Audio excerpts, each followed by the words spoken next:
नमस्कार। एक भारत श्रेष्ठ भारत, एक भारत श्रेष्ठ भारत की बहुत सुंदर तस्वीर आज यहां दिख रही है। आज इस कार्यक्रम का रूप स्वरूप बहुत विशाल है, अपने आप में ऐतिहासिक है। केवड़िया में गुजरात के गवर्नर श्री आचार्य देवव्रत जी, गुजरात के मुख्यमंत्री विजय रूपाणी जी उपस्थित हैं। प्रतापनगर में गुजरात विधानसभा के स्पीकर श्री राजेंद्र त्रिवेदी जी, अहमदाबाद से गुजरात के डिप्टी सीएम नितिन पटेल जी, दिल्ली में केंद्रीय मंत्रिमंडल के मेरे सहयोगी पीयूष गोयल जी, विदेश मंत्री जयशंकर जी, डॉक्टर हर्षवर्धन जी, दिल्ली के मुख्यमंत्री भाई अरविंद केजरीवाल जी हमारे साथ जुड़े हैं। मध्य प्रदेश के रीवा से मुख्यमंत्री शिवराज सिंह चौहान जी हमारे साथ हैं। मुंबई में महाराष्ट्र के मुख्यमंत्री भाई उद्धव ठाकरे जी भी उपस्थित हैं। वाराणसी से यूपी के मुख्यमंत्री योगी आदित्यनाथ जी हमारे साथ जुड़े हैं। इनके अलावा तमिलनाडु समेत अन्य राज्य सरकारों के माननीय मंत्रीगण, सांसदगण, विधायकगण भी आज इस विशाल कार्यक्रम में हमारे साथ हैं। और सबसे बड़ी खुशी की बात है कि आज आणंद में सरदार वल्लभ भाई पटेल के बृहत परिवार के अनेक सदस्य भी आज हमें आशीर्वाद देने के लिए आए हैं। आज कला जगत के अनेक वरिष्ठ कलाकार, खेल जगत के अनेक सितारे, वे भी बहुत बड़ी मात्रा में इस कार्यक्रम के साथ जुड़े हैं और इन सभी के साथ हमें आशीर्वाद देने के लिए आए हुए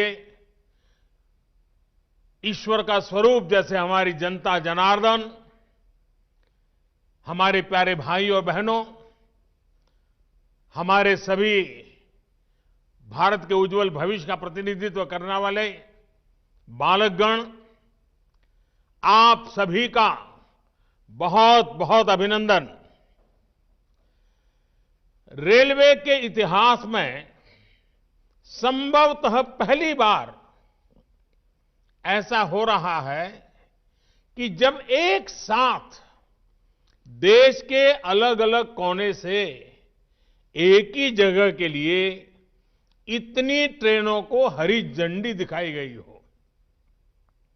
आखिर केवड़िया जगह भी तो ऐसी है। इसकी पहचान देश को एक भारत श्रेष्ठ भारत का मंत्र देने वाले, देश का एकीकरण करने वाले सरदार पटेल की दुनिया की सबसे ऊंची प्रतिमा से, स्टैच्यू ऑफ यूनिटी से है, सरदार सरोवर बांध से है। आज का ये आयोजन सही मायने में भारत को एक करती भारतीय रेल के विजन और सरदार वल्लभ भाई पटेल के मिशन दोनों को परिभाषित कर रहा है। और मुझे इस बात की खुशी है कि इस कार्यक्रम में अलग अलग राज्यों से इतने जनप्रतिनिधि भी मौजूद हैं। मैं आप सभी का आभार व्यक्त करता हूं। आज केवड़िया के लिए निकल रही ट्रेनों में एक train Puratchi Thalaivar doctor MG Ramachandran central railway station से भी आ रही है। ये भी सुखद संयोग है कि आज भारत रत्न एमजीआर की जयंती भी है। एमजीआर ने फिल्म स्क्रीन से लेकर पॉलिटिकल स्क्रीन तक लोगों के दिलों पर राज किया था। उनका जीवन, उनकी पूरी राजनीतिक यात्रा गरीबों के लिए समर्पित थी। गरीबों को सम्मानजनक जीवन मिले, इसके लिए उन्होंने निरंतर काम किया था। भारत रत्न एमजीआर के इन आदर्शों को पूरा करने के लिए आज हम सब प्रयास कर रहे हैं। कुछ साल पहले ही देश ने उनके सम्मान में चेन्नई सेंट्रल रेलवे स्टेशन का नाम बदलकर एमजीआर के नाम पर किया था। मैं भारत रत्न एमजीआर को नमन करता हूं, उन्हें श्रद्धांजलि देता हूं। साथियों, आज केवड़िया का देश की हर दिशा से सीधी रेल कनेक्टिविटी से जुड़ना पूरे देश के लिए एक अद्भुत क्षण है। हमें गर्व से भरने वाला पल है। थोड़ी देर पहले चेन्नई के अलावा वाराणसी, रीवा, दादर और दिल्ली से केवड़िया एक्सप्रेस और अहमदाबाद से जनशताब्दी एक्सप्रेस केवड़िया के लिए निकली है। इसी तरह केवड़िया और प्रतापनगर के बीच भी मेमू सेवा शुरू हुई है। डभोई चांदोद रेल लाइन का चौड़ीकरण और चांदोद केवड़िया के बीच की नई रेल लाइन अब केवड़िया की विकास यात्रा में नया अध्याय लिखने जा रही है। और आज जब इस रेलवे के कार्यक्रम से मैं जुड़ा हूं, तो कुछ पुरानी स्मृतियां भी ताजा हो रही है। बहुत कम लोगों को मालूम होगा कि बड़ौदा और डभोई के बीच में नैरोगेज रेलवे चलती थी। मुझे अक्सर उसमें यात्रा करने का अवसर रहता था। माता नर्मदा के प्रति मेरा एक जमाने में बड़ा विशेष आकर्षण रहता था। मेरा आना जाना होता था। जीवन के कुछ पल मां नर्मदा की गोद में बिताता था। और उस समय इस नैरोगेज ट्रेन से हम चलते थे। और ये नैरोगेज ट्रेन का मजा ये था कि आप उसकी स्पीड इतनी धीमी होती थी, कहीं पर भी उतर जाइए, कहीं पर भी उसमें चढ़ जाइए, बड़े आराम से। इवन कुछ पल तो आप साथ साथ चले तो ऐसा लगता है कि आपकी स्पीड ज्यादा है। तो मैं भी कभी इसका मजा लूटता था, लेकिन आज वो ब्रॉड गेज में कन्वर्ट हो रहा है। इस रेल कनेक्टिविटी का सबसे बड़ा लाभ स्टैच्यू ऑफ यूनिटी देखने आने वाले टूरिस्टों को तो मिलेगा ही। ये कनेक्टिविटी केवड़िया के आदिवासी भाई बहनों का जीवन भी बदलने जा रही है। ये कनेक्टिविटी सुविधा के साथ साथ रोजगार और स्वरोजगार के नए अवसर भी लेकर आएगी। ये रेल लाइन मां नर्मदा के तट पर बसे कर्नाली, पोइचा और गरुड़ेश्वर जैसे आस्था से जुड़े महत्वपूर्ण स्थानों को भी कनेक्ट करेगी। और ये बात सही है, ये पूरा क्षेत्र एक प्रकार से स्पिरिचुअल वाइब्रेशन से भरा हुआ क्षेत्र है।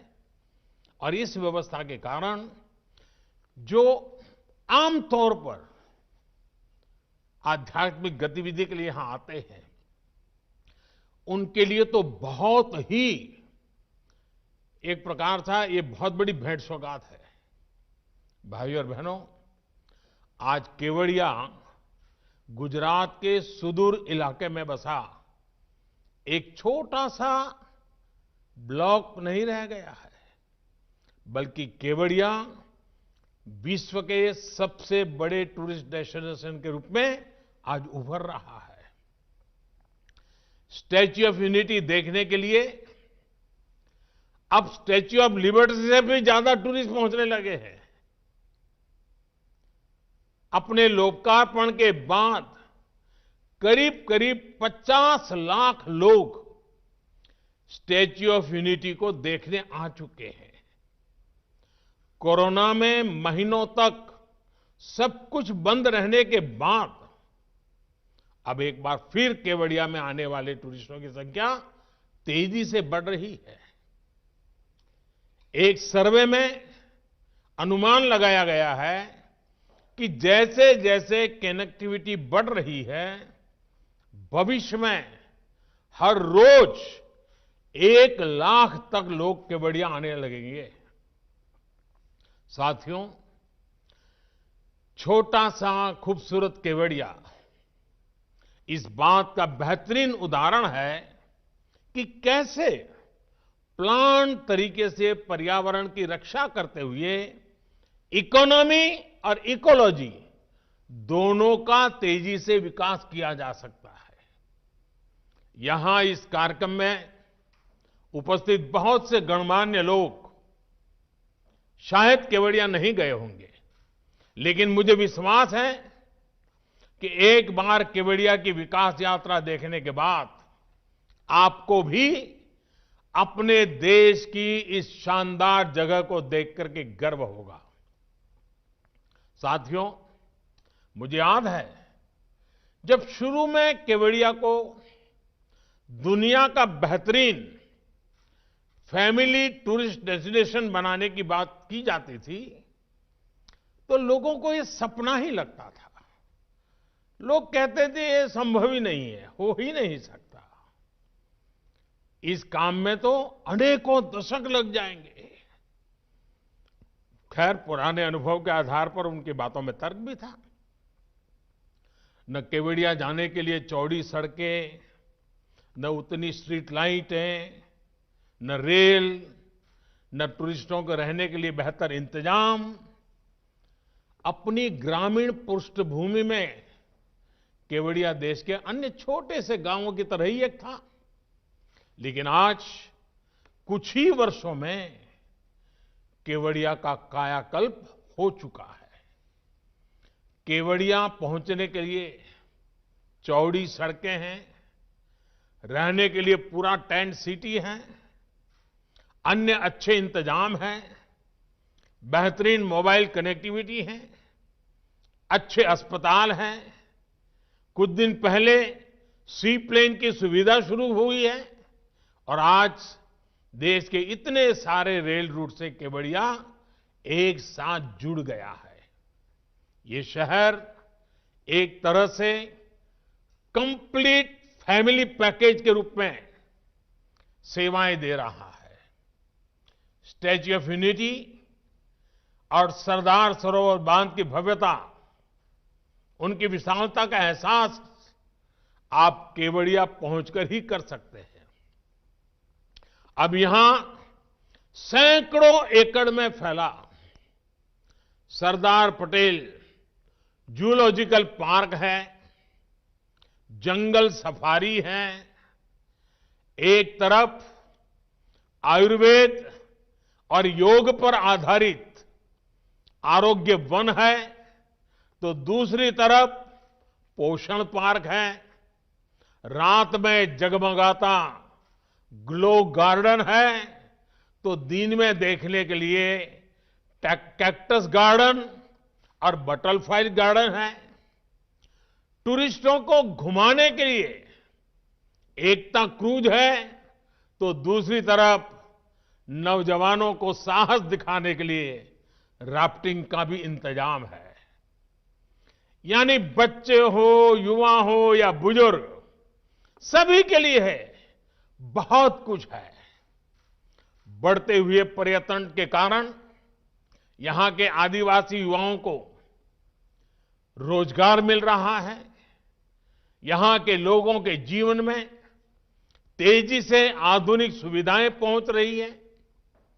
कोई मैनेजर बन गया है, कोई कैफे ओनर बन गया है, कोई गाइड का काम करने लगा है। मुझे याद है जब मैं जूलॉजिकल पार्क में पक्षियों के लिए विशेष एवेरी डॉम गया था, तो वहां एक स्थानीय महिला गाइड ने बहुत विस्तार से मुझे जानकारी दी थी। इसके अलावा केवड़िया की स्थानीय महिलाएं, उनको हैंडीक्राफ्ट के लिए बनाए गए विशेष एकता मॉल में अपने सामान की बिक्री का मौका मिल रहा है।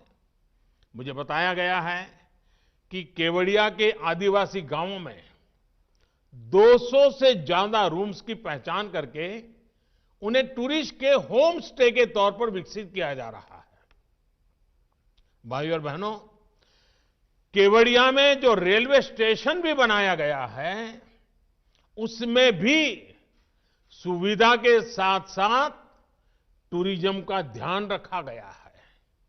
यहां ट्राइबल आर्ट गैलरी और एक व्यूइंग गैलरी भी बनाई जा रही है। इस व्यूइंग गैलरी से पर्यटक स्टैच्यू ऑफ यूनिटी को देख पाएंगे। साथियों, इस प्रकार के लक्ष्य और लक्ष्य केंद्रित प्रयास भारतीय रेल के बदलते स्वरूप का भी प्रमाण है।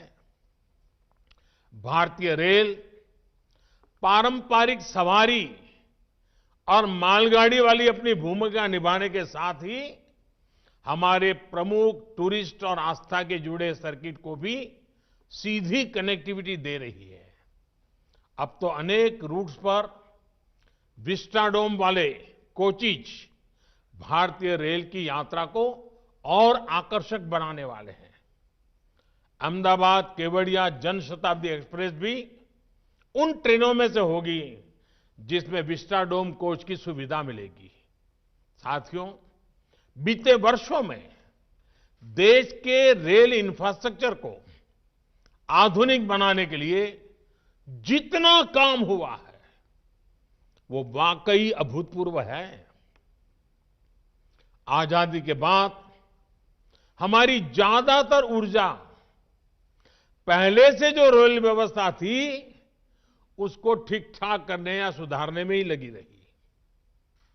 उस दौरान नई सोच और नई टेक्नोलॉजी पर फोकस कम ही रहा। ये अप्रोच बदली जानी बहुत जरूरी थी और इसलिए बीते सालों में देश में रेलवे के पूरे तंत्र में व्यापक बदलाव करने के लिए काम किया।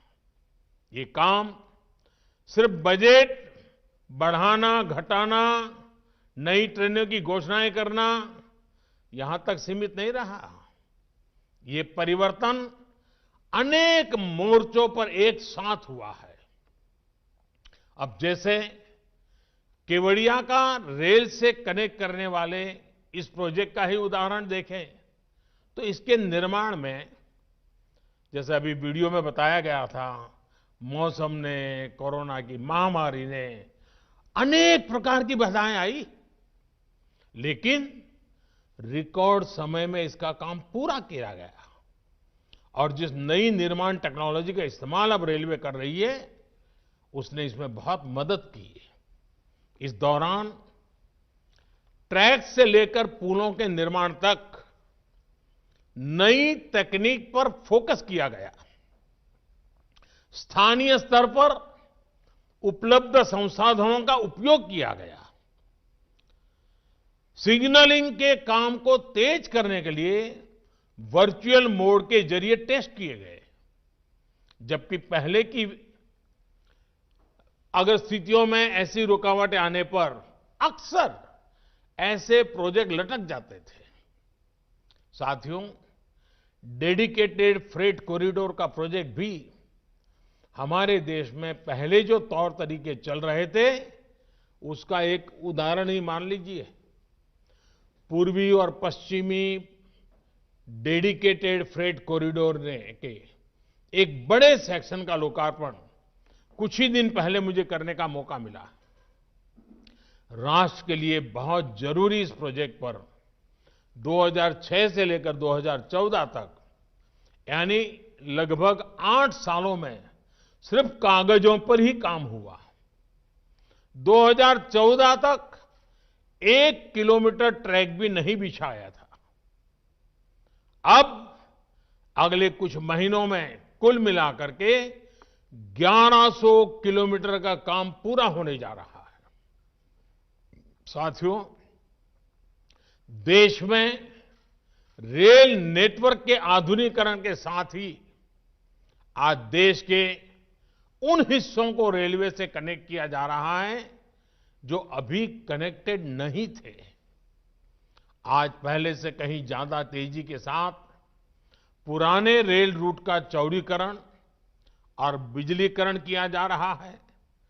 रेल ट्रैक को ज्यादा स्पीड के लिए सक्षम बनाया जा रहा है। यही कारण है कि आज देश में सेमी हाई स्पीड ट्रेन चलाना संभव हो रहा है और हम हाई स्पीड ट्रैक और टेक्नोलॉजी की तरफ तेजी से आगे बढ़ रहे हैं। इस काम के लिए बजट को कई गुना बढ़ाया गया है। यही नहीं, रेलवे एनवायरनमेंट फ्रेंडली भी हो, ये भी सुनिश्चित किया जा रहा है। केवड़िया रेलवे स्टेशन भारत का पहला ऐसा स्टेशन है जिसको शुरुआत से ही ग्रीन बिल्डिंग के रूप में सर्टिफिकेशन मिला है। भाइयों और बहनों, रेलवे के तेजी से आधुनिकीकरण का एक बड़ा कारण रेलवे मैन्युफैक्चरिंग और रेलवे टेक्नोलॉजी में आत्मनिर्भरता पर हमारा बल है, हमारा फोकस है। बीते सालों में इस दिशा में जो काम हुआ, उसका परिणाम अब धीरे धीरे हमारे सामने दिख रहा है। अब सोचिए, अगर हम भारत में हाई हॉर्स पावर के इलेक्ट्रिक लोकोमोटिव नहीं बनाते तो क्या दुनिया की पहली double track long haul container train क्या भारत चला पाता? आज भारत में ही बनी एक से एक आधुनिक ट्रेनें भारतीय रेल का हिस्सा है। भाइयों और बहनों, आज जब भारतीय रेल के ट्रांसफॉर्मेशन की तरफ हम आगे बढ़ रहे हैं तो highly skilled specialist man power और प्रोफेशनल्स भी बहुत जरूरी है। वडोदरा में भारत की पहली डीम्ड रेलवे यूनिवर्सिटी की स्थापना के पीछे यही मकसद है। रेलवे के लिए इस प्रकार का उच्च संस्थान बनाने वाला भारत दुनिया के गिने चुने देशों में से एक है। रेलवे ट्रांसपोर्ट हो, मल्टी डिसिप्लिनरी रिसर्च हो, ट्रेनिंग हो, हर प्रकार की आधुनिक सुविधाएं हो, ये सारी चीजें यहां उपलब्ध कराई जा रही हैं। 20 राज्यों के सैकड़ों मेधावी युवा भारतीय रेल के वर्तमान और भविष्य को बेहतर बनाने के लिए खुद को प्रशिक्षित कर रहे हैं। यहां होने वाले इनोवेशंस और रिसर्च से भारतीय रेल को आधुनिक बनाने में और मदद मिलेगी। भारतीय रेल भारत की प्रगति के ट्रैक को गति देती रहे, इसी कामना के साथ फिर से गुजरात सहित पूरे देश को इन नई रेल सुविधाओं के लिए बहुत बहुत बधाई और सरदार साहब को एक भारत श्रेष्ठ भारत का उनका जो सपना था, जब हिंदुस्तान के कोने कोने से स्टैच्यू ऑफ यूनिटी की पवित्र धरा पर देश की भिन्न भिन्न भाषाएं, भिन्न भिन्न वेश वाले लोगों का आना जाना बढ़ेगा तो देश की एकता का वो दृश्य एक प्रकार से नित्य वहां लघु भारत हमें दिखाई देगा। आज केवड़िया के लिए बड़ा विशेष दिवस है। देश की एकता और अखंडता के जो निरंतर प्रयास चल रहे हैं उसमें एक नया अध्याय है। मैं फिर एक बार सबको बहुत बहुत बधाई देता हूं। बहुत बहुत धन्यवाद।